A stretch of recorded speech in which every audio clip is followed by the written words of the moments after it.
2020 खास है क्योंकि बिहार में विधानसभा चुनाव है। वहीं अगर राजनीतिक पार्टियों की बात कर ली जाए तो राजनीतिक पार्टियां अब भी से ही चुनावी हलचल में दिखाई दे रही हैं। इसी कड़ी में जाप सुप्रीमो पप्पू यादव ने अपने आवास पर प्रेस कॉन्फ्रेंस बुलाया। प्रेस कॉन्फ्रेंस में उन्होंने सरकार पर निशाना साधते हुए कहा कि जो राशि लोगों को बताई जा रही है उसमें कहीं ना कहीं गमन हुआ है।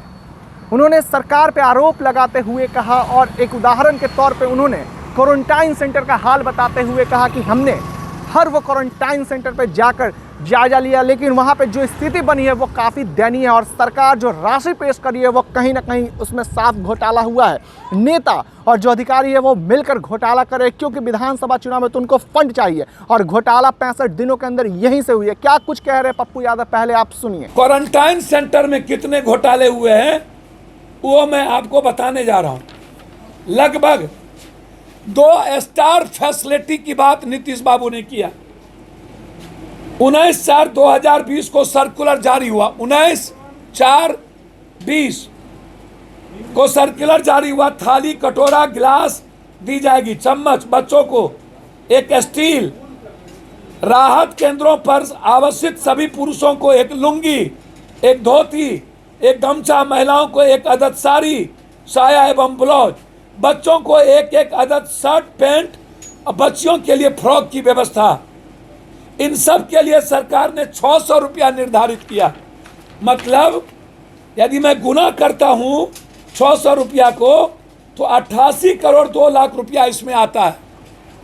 88 करोड़ 2 लाख, 70% इसमें आपने कोई क्वारंटाइन सेंटर का नाम बता दो जहां यह सामान आपने देखा हो।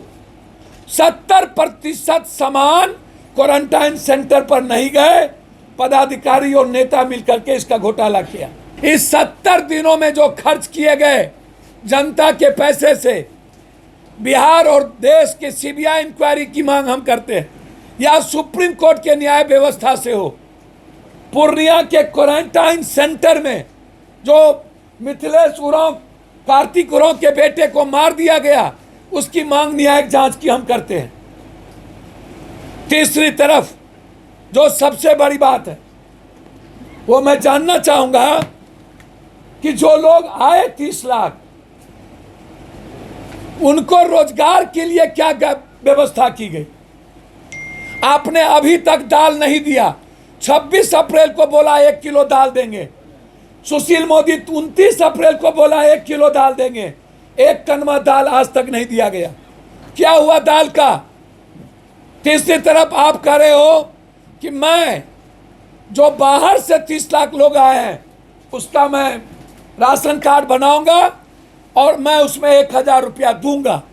मतलब चुनाव के समय आप 1000 रुपया बाहर से आने वाले लोगों को, जब आप 3 महीने में 14 अप्रैल को आपने घोषणा किया 1000 रुपया का और 18 लाख लोगों को नहीं दिया, मात्र 3 से 4 लाख लोगों को दिया। 5800 करोड़ रुपया नीतीश बाबू आप कोरोना वायरस के नाम पर जो खर्च किए, इसकी हम इंक्वायरी चाहते हैं। जैसा कि आपने सुना, पप्पू यादव ने कहा अगर सरकार सही है, अगर निष्पक्ष है तो उसे सीबीआई जांच कराने में कोई दिक्कत नहीं होनी चाहिए, लेकिन वो सीबीआई जांच नहीं कराएगी। वहीं पप्पू यादव ने विपक्ष को भी घेरते हुए कहा कि विपक्ष भी चोर चोर मौसरे भाई हैं, दोनों मिलकर से बिहार की जनता को लूटने का काम कर रहे हैं। वो 15 साल का हिसाब उससे मांगता है तो वहीं वो 15 साल का हिसाब उससे मांगता है, लेकिन जनता को जमीनी स्तर पर कुछ दिखाई नहीं दे रहा है।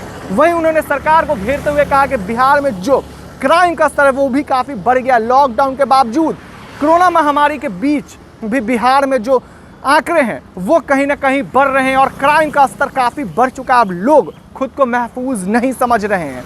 ऐसे ही तमाम अपडेट्स आपको एचएस बिहार देते रहेगा। एचएस बिहार के साथ बने रहें। अभी के लिए फिलहाल इतना ही। नमस्कार।